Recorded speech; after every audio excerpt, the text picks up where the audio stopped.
Hello everyone! Welcome to my Flosstube channel. My name is Jessie Lee and I'm coming at you with video number 16. It has been 3 weeks since I last posted a video. Usually I come back to Flosstube every 2 weeks, but this time I let an extra week slide by because I've been having a lot of fun doing other things. So, sorry not sorry. What's been going on is that Glenn and Sylvia are back in school now, so Tim and I have just been really soaking up having our days to ourselves. We have been getting some stuff done around the house that had kind of been let go, and we've been taking really lovely nature walks almost every day, and we've been sharing some really delicious lunches because we can get whatever food we want and not have to worry about whether it appeals to the kids or not. It's been so nice. But when we pick up the kids at the end of the school day, we feel really energized and happy to see them again. So we've been making an effort to spend some really good quality time as a family too. We've taken a couple scenic drives to some farther away playgrounds we had never been to. So Glenn and Sylvie got to have some fun exploring and playing in some new places. And we also found a fantastic new spot for them to ride their bikes. So that's been lovely. And we've been enjoying the wonderful weather we've been having because it's starting to feel a little more like fall. It's been really great these past 3 weeks. We are really falling into a new rhythm as a couple and as a family, and the kids are loving first grade. Everything is just going pretty much perfectly, and I've just been soaking it in and really enjoying it. And that's why I've been away from Flosstube a little longer, but I think that's a pretty great reason to be away. I'm excited to be back making this video because I have a lot to share with you guys this time. Mostly haul. This is probably the biggest haul that I have had to show in any of my videos. And it's a good thing that I have quite a bit to talk about this time because this video is going to have to tide you guys over for a little while. I will be taking a break from making Flosstube videos for the month of October because October is always a super busy month for me. I have a slew of birthdays to acknowledge, including my own, because me and a huge chunk of my social circle all just happen to be Libras. It's kind of funny. And then I'll also have my annual big-ass sewing project, which is sewing my kids' Halloween costumes. I have made each of their Halloween costumes ever since they were born, and I love doing it. I just love dressing my kids up to look awesome, and they always receive their costumes with tremendous joy, which is a good thing because it makes the whole process of making them worth it. Creating their costumes from scratch is always a challenge, if not a total pain in the ass, but it is a labor of love. It is a tradition that I am so proud of, that means so much to me and to my kids, and I am just digging into the mindset of having to do it all again this year. So, since you're my captive audience, I just want to share some pictures of all the Halloween costumes I've made for my kids through the years. Just really quickly, if you guys don't mind and are interested. I hope you are. I'm not going to go over every detail of how I made them. That would just get boring, but I do just want to put out there that each costume I made was very custom. I either heavily modified an existing sewing pattern or worked with no sewing pattern at all. So, just saying.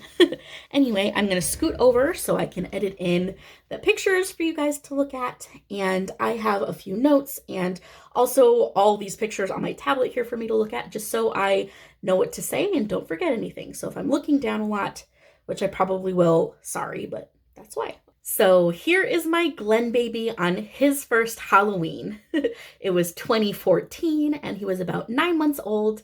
And as you can see, I turned him into a fluffy, fuzzy, precious little bumblebee. That was a great start to my Halloween costume sewing tradition. And then in 2015, Sylvia was born and she had her first Halloween when she was about 4 months old. And I dressed her up as a little flower. She was a purple and white pansy because pansies are my favorite. And then to coordinate with her, I made Glenn into a little garden gnome. And then in 2016, Glenn was just beginning to talk. And one of his very first words was quack, quack, like a duck. So that's what he got to be for Halloween. I made him a cute mallard duck costume. And then to go along with her brother being a duck, I made Sylvia into a little chicken. She was so cute. That was a really fun one. And then the costumes for 2017 were probably my very favorite that I've ever done. And they were a strawberry and banana. They were just so stinking cute in these costumes. I loved how they turned out.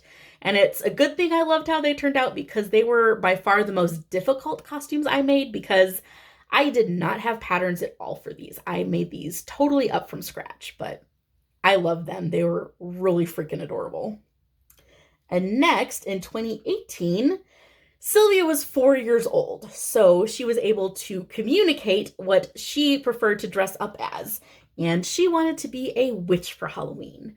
So I made her a super special witch costume in her favorite color, which is purple.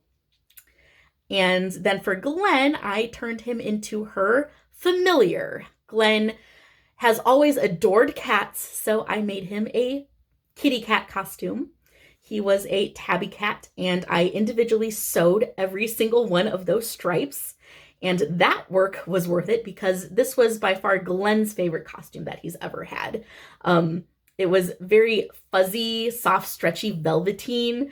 It had a really neat texture and it looked really cool. And it had a little bell collar on it and everything. And Glenn wore that costume at home every single day up until Christmas. He absolutely loved it. So that was a really fun year. And then in 2019, I made what turned out to be Sylvia's very favorite costume that she had. She requested to be a rainbow snail for Halloween. And I had to get real creative to pull that off. So what I did was find some very interesting fabric to make the snail's rubbery, gooey body. And what I found was some purple, of course, spandex that had a very interesting look to it. It actually appeared more like latex, even though it was spandex. It just sort of had this rubbery sort of look to it. So I made her a little dress out of that. And as a train coming off the back of the dress, I added some iridescent organza to represent a little snail slime trail. And then I just sewed a spiral shell out of a bunch of colors of crushed velvet because she did request to be a rainbow snail. So that was her costume that she loved so much because it was exactly what she wanted and it was very unique. And then since I had to just dig in to make Sylvia's costume, I went pretty simple for Glenn's costume that year. Like many children, Glenn is very fascinated by postal workers and mail trucks, so he dressed up as a mailman for Halloween. So for that costume, I just sewed on a couple patches that had USPS logos on them onto his shirt and his hat and gave him a messenger bag that kind of looked like a mail bag. And he looked super adorable, even though his costume was easy peasy. And their two costumes put together represented snail mail. So I thought that was cute. And then last year, Sylvia requested to dress up as her favorite animal, which is a bat. This costume was cool because her wings were made out of faux leather, so it felt a little bit realistic. And then Glenn dressed up as a complimentary nocturnal creature, an owl. They both looked super cool last year. And of course, Halloween 2020 wasn't the most festive. We played it safe and went with masks on to an outdoor trunk or treat. It was pretty small, put on by one of the local churches. And then we just came home and the kids ended up having a blast running around in our backyard pretending to be the animals they were dressed up as at dusk time, which was pretty neat. So the costumes were a hit and they helped make Halloween fun, even though it was sort of a tough time last year. I'm not sure how Halloween's going to play out this year, but the idea that I have for the costumes is super cool, and I'm especially excited for this one. In the past few years, Sylvia has really dictated what the costumes would be, but this time I'm doing something especially for Glenn. Glenn is currently obsessed with a Netflix show called Gabby's Dollhouse, And in his favorite episode, the characters babysit a flower. It is a little anthropomorphic flower that behaves like a baby. And for some reason, Glenn finds that super entertaining, and he's constantly reenacting that episode of the show. And he has also become super interested in my little collection of succulents that I got growing right over there in this room. So, since I've already done a cat costume, all the characters in Gabby's dollhouse are cats, and I've also done a flower costume, I thought Glenn might like to dress up as a cactus because he has this interest in plants, and all the plants that he sees here at home are cactuses. So I think a cactus costume will be super fun to make and really adorable on Glenn, and I think he'll think it's very fun. So then I had a little discussion with Sylvia, and she absolutely jumped on the idea of dressing up as a Venus flytrap. Won't that be cool? Sylvia has a bit of a mischievous side, and she was really into the thought of she and her brother dressing up as a pair of sinister plants, a prickly cactus and a chompy Venus flytrap. Plus, Sylvia is terrified of flies and really hates them, so it kind of works. I am so excited for these costumes. I think they are really clever and going to be so stinking cute on the kids, and they are both going to have so much fun wearing them. But I am going to have to use all of my skills and creativity to pull them off, so I really got my work cut out for me, but it's going to be worth it, and I'm really looking forward to it. Sewing my kids' costumes is sort of a nostalgic tradition for me because I grew up only having homemade costumes. It was something that my mom and I collaborated on every year. We would either put together an outfit with some accessories to become whatever I wanted to dress up as, and also quite a few times she sewed things from scratch for me. And my mom was the one who taught me how to sew. She sat me down when I was about 8 years old and got me started, and it is one of the skills that I am the absolute most grateful for because it really comes in handy, and I've done so many special things with it. Sewing is actually not my favorite hobby. Sewing is a lot of work, so it's not something that I really get into having fun with all the time. It's really something that I use to share my creativity with other people, like making my kids' costumes. I've also sewed scrubs for Tim when he had his first nursing jobs. And I have hemmed lots of pants and shirts for my friends who needed help with that. In fact, when I went to college, my mom sent me off with my very first sewing machine of my own, and I used it to help out quite a few girls in my dorm with their pants and shirts that were too long or not quite fitting right, and I'm grateful that I had the skills to do that for them, and it helped me make some friends. And one of the projects that I'm also really proud that I made for someone was a quilt. The second quilt I ever made, I made as a thank you gift for a relative who invited and paid for me and Tim to go on a cruise with her and many members of Tim's family. So that was really special. So I pulled all my skills together to sew a really nice quilt for her. And I think my mom is much the same way. She rarely sews things for her own joy or makes things for herself. She's always hemming pants and repairing clothes or sewing nice things for me and my sisters or relatives. And it's just really special. And even my grandma was the same way. I believe my grandma taught my mom to sew. I remember my grandma sewing my Uncle Dave's jeans on her old Bernina. When I was a really little girl, he worked in construction and he was always wearing holes in his clothes. And I just remember her patching the knees on his blue jeans on her Bernina sewing machine that she was so attached to. And I remember her also sewing little things for me. I had a toy horse that you would do the horse's hair, and it came with little hair supplies for giving the horsey hairdos. And my grandma sewed me a little heart-shaped bag out of fabric for me to keep those little hair tools in. And I think she even embroidered the horse's name on it. The horse's name was Honey. And What else did she sew for me? Oh, yeah, I remember my grandma sewing really sweet little dresses for me when I was elementary school aged. Oh, and I also remember a time when she hemmed my swing choir skirt.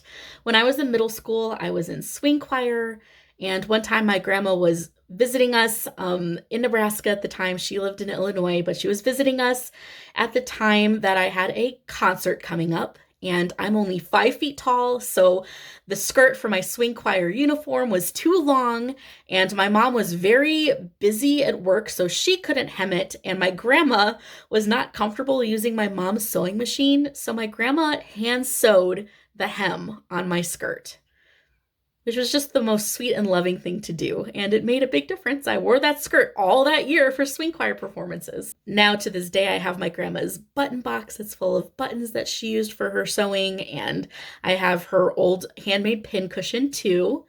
So sewing is just a very special skill and craft that's been passed down in my family.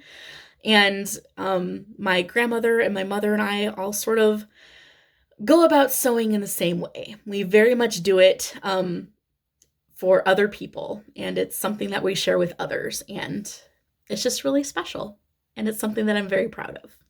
Now, let me talk about cross stitch.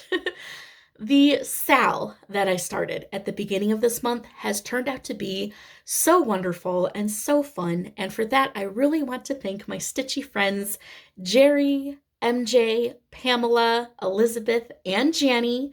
Thank you, ladies, so much for joining my Sal and stitching some kitties along with me. I really love the patterns that each of you picked out.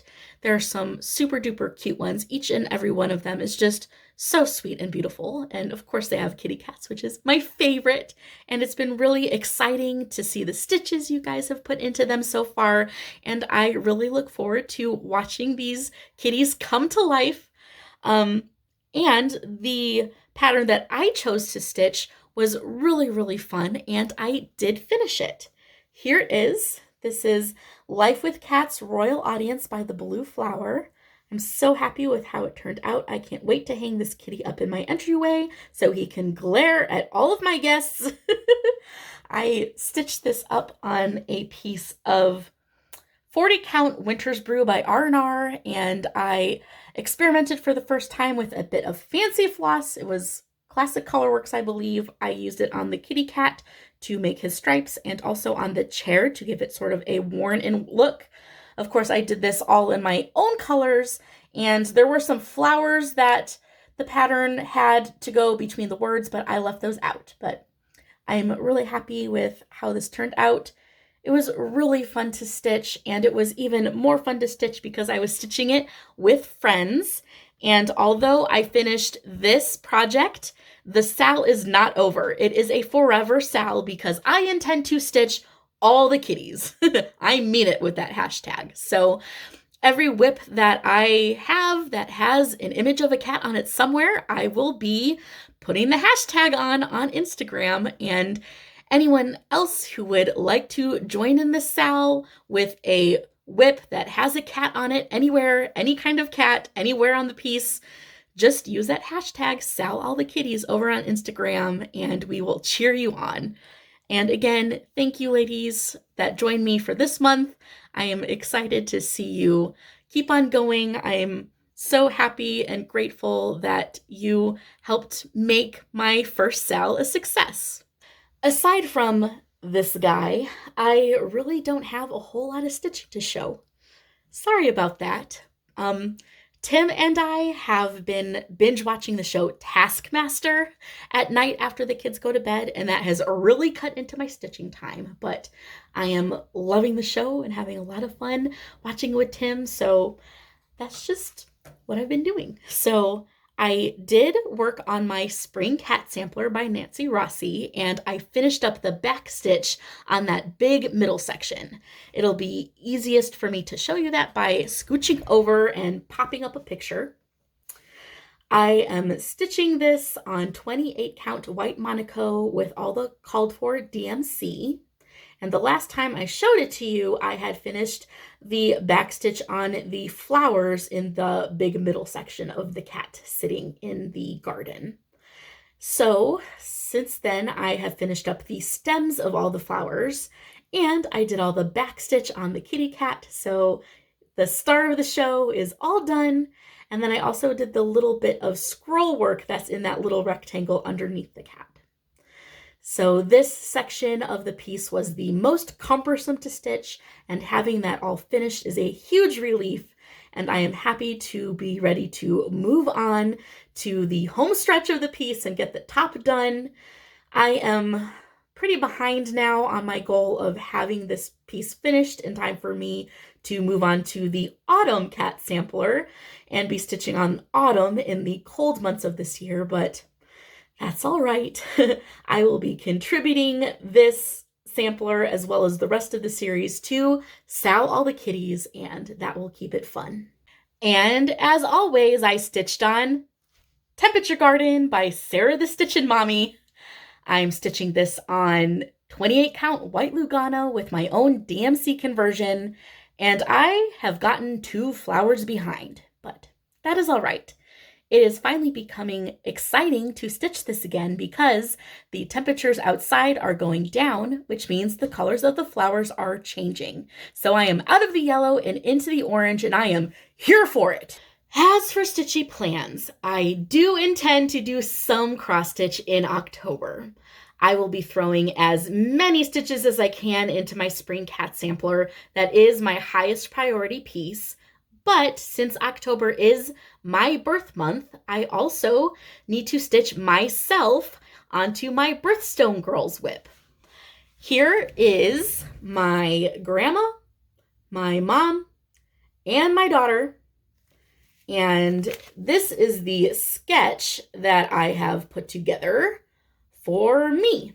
I just got to color it in and then stitch it up. And I made these girls with the help of the Birthstones 1 and 2 patterns by Soda Stitch. And by the end of October, when I come back to Flosstube in November, I will have all 4 girls to show you, but I might not have everyone's names and birthdays stitched in underneath. We will just have to see how that goes. Oh, the other event I forgot to mention that happens in October and makes it a busy month is my wedding anniversary. On October 22nd, Tim and I will be celebrating our 11th anniversary, and I will honor that with a new start. I will be starting Through the Storms by Silver Creek Samplers. And that brings me to my haul. I got to go to Stitchville to finish kitting up Through the Storms. One of the floss colors that was called for was Garden Gate by The Gentle Art. And it turns out that that floss just doesn't exist anywhere in the world. So I had to go to Stitchville so I could pick out a nice substitute. And I ended up choosing Tin Bucket by The Gentle Art. Here it is. It is a lot darker in person than it's showing up on camera. My phone just washes everything out, darn it. But this is for the rain clouds in the pattern, and the rain clouds have 2 colors in them. So I picked out a second floss to make sure I had the perfect complement. And here that is. This was Muddy Puddle by Classic Colorworks. Muddy Puddle and Tin Bucket. Very on theme for rain clouds, huh? And then the called for color for the grass was Classic Colorworks Avocado. And I think I'll just blame it on the dye lot, but I do not like this color for grass. It is way too yellow, and I don't want no dead grass. So to sub it out, I picked up Pea Pod by Classic Colorworks. Again, darker and more earthy and beautiful in person. It's washed out on camera. Disappointing, but oh well. I also found the perfect fabric to stitch this on. It is 32 count Olympia by Mystic Fabrics, and here's what it looks like. I don't know, you're probably not going to see it accurately. Kind of close. It is shades of gray and blue all swirled together, and it looks exactly like the sky on a rainy day. It is lovely, and it goes perfectly with all of the flosses, but there are too many of them to hold up onto it and do a floss toss for you, but that's all right. You'll get to see it all when it's done. While I was looking at fabric, I came upon this gorgeous linen that I had to buy because it put me straight in the mood for Halloween. And it is 36 count heather by Fiber on a Whim. And this is what it looks like. No, that's not what it looks like. My phone just won't do it justice. It is a darker, more murky purple with blue tones that has swirls of gray over it. And it is so rich and spoopy and perfect for any Halloween pattern, but I am saving this especially for the Great Cheshire Pumpkin by Tempting Tangles Designs. It looks like this. I have had this PDF in my PDF stash on my tablet for some time now, and you most definitely will one day see me stitch it for Sal All the Kitties. Don't know when, but it'll happen, and it will happen on this absolutely perfect, beautiful fabric. I just could not resist this, had to buy it. That was just what I bought from Stitchville, and I still have a whole pile of stuff to show you guys. I don't know what came over me, but I went on a bit of a pattern buying binge on Etsy, and it's very unlike me. You guys know that I am not that big of a hauler, but oh well, I enjoyed my little shopping spree, and I do love every single thing that I brought home. So let me show you. First off, I was super excited when Sarah the Stitchin' Mommy dropped her newest temperature pattern, Temperature Butterflies. Here's what that looks like.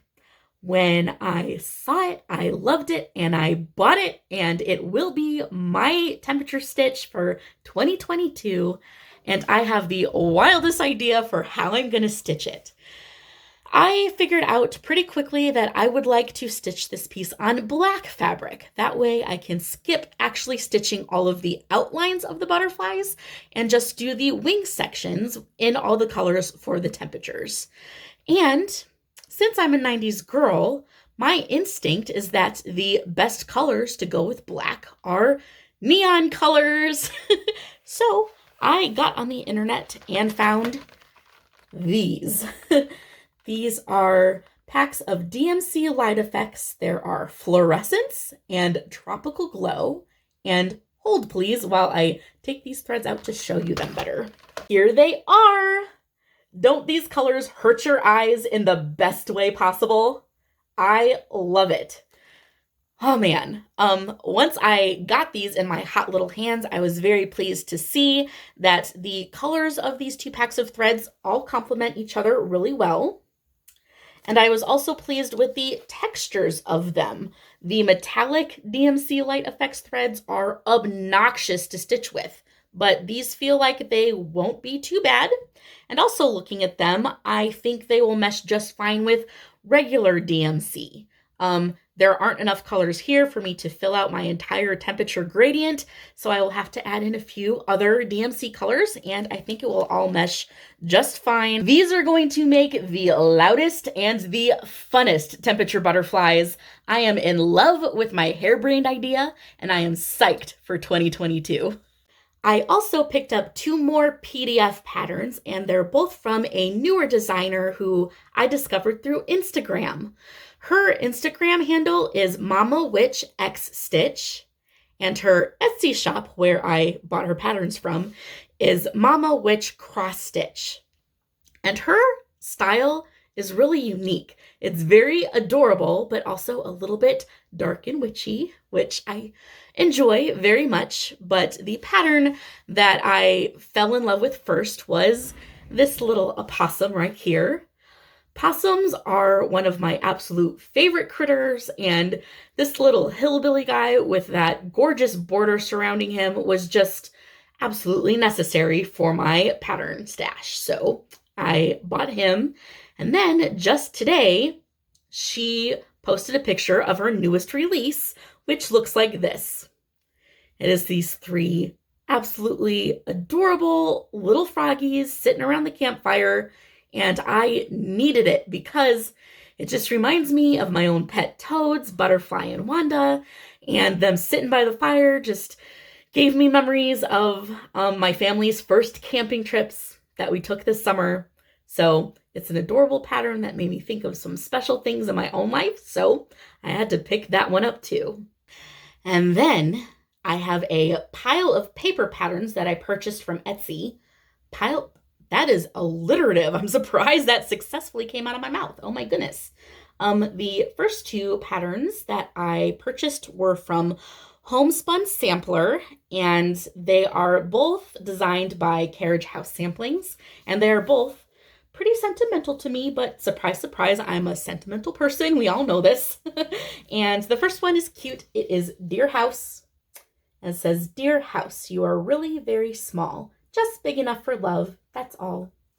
And I thought this was appropriate to honor the two houses I've owned with my husband in my adult life, and the house we're currently living in now is just perfect for our family and a couple guests. And I affectionately call it the milk carton because it is shaped like a little milk carton that you would drink from at school.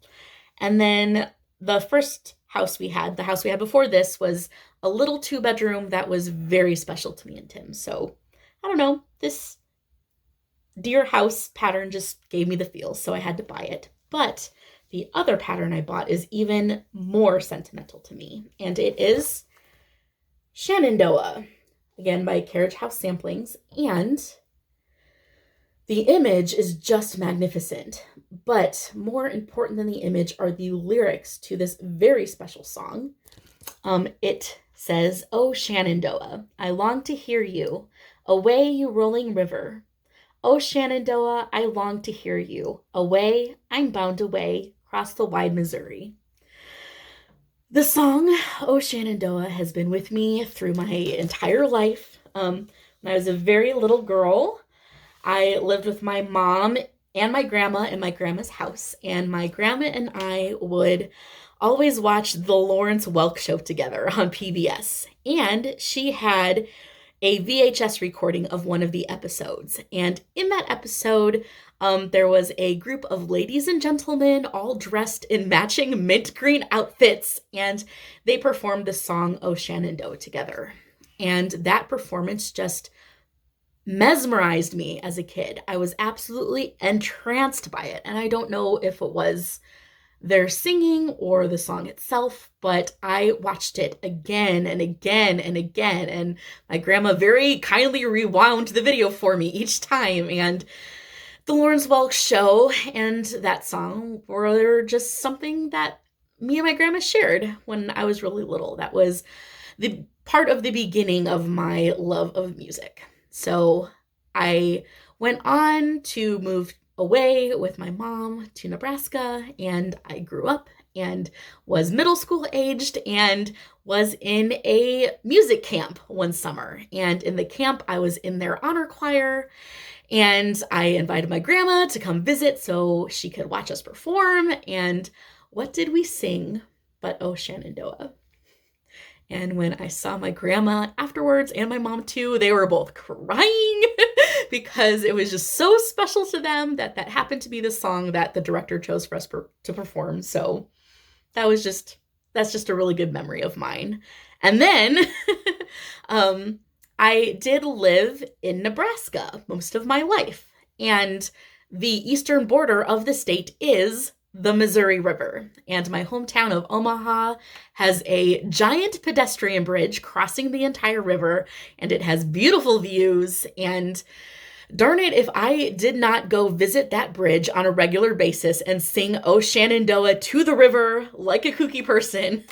I really did that a lot. It was just me being me, and this song now makes me a little bit homesick for Nebraska because that is where I have spent most of my life. And then we moved here to Minnesota, and the Missouri's not here. We got the Mississippi instead, and it's not the same. And then these last patterns I have here, I bought from Annabella's shop on Etsy, and I just got them because they were on sale, and all y'all out there stitching these just totally enabled me. And they are some Prairie Schooler Santas. Now, I have a confession to make, and that is I don't really like Santa. I know. In fact, it doesn't just stop there. Don't hate me, but I also just don't really like Christmas. Yeah, I am a Grinch. I admit it. I just can't stand the noise. I don't, it's just exhausting. And I've experienced Christmas 34 times in my life, and I'm just a little tired of all the motifs and the red and green and the music more than anything else. Oh my goodness. Anyway, I will stop ranting because I'm sure a lot of you will be mad at me for just not having much Christmas spirit. And I will say I usually hate Santa's stupid face, but I just found this Santa in particular really kind of cute. And I didn't want him to be lonely, so I thought it was appropriate to get these two Santas because they also have modes of transportation for snow. So let me just to be more clear, I was first inspired by the 2011 Santa with the snowshoes. And then I also have the 2010 Santa on skis and the 2008 Santa with a sled. And I found these three guys one more Santa buddy. It is We Santa 2021 by Heart and Hand. He looks like this. He's wearing a very fancy outfit, and this pattern came with the gold beads to put on him. But I like this Santa the most because he's holding a dove. Peace doves are the one Christmas thing that I just have room for, and I think it's mostly because I see love doves at Valentine's Day, which is my favorite holiday. So doves pass for me during Christmas, and this Santa's got a dove, so he came home with me too. I have no clue when I'm going to get around to stitching these Santas, but I promise I will someday, mostly just because I want to join in the fun. These are popular patterns, and I would just like to stitch along with the community, you know? And lastly, I have two objects that are stitching related that I bought recently. The first is, well, it's actually a group of three objects. It's these little wooden houses with metal chimneys that I found in the Target dollar spot. And I picked these up because I think they might come in handy someday for some FFOs. And then the other thing I bought is behind me. You may have noticed it in the corner. It is that gold magazine rack right there. It is holding my paper pattern stash, and since I've accumulated so many new paper patterns recently, I thought it was time to get a little more organized, and I have enjoyed displaying my stash on the wall there next to my cutting mats and rulers. And since it's gold, it matches my decor nice. And what I like most about it is that it also provides a nice spot to display the few cards that I've gotten from some of you subscribers. They mean a lot to me, and I enjoy reading them again and again. So those are there with all of my paper patterns, and yeah, a nice way to get organized with my stash and also display it so I can enjoy it and remember more of what I have. That is everything that I had to talk about. I got through it all, and if you got through it all, then you are just my very best Flosstube friend. Before I go, I just want to share with you the motto of my grandma, who inspired me both in stitching and in life.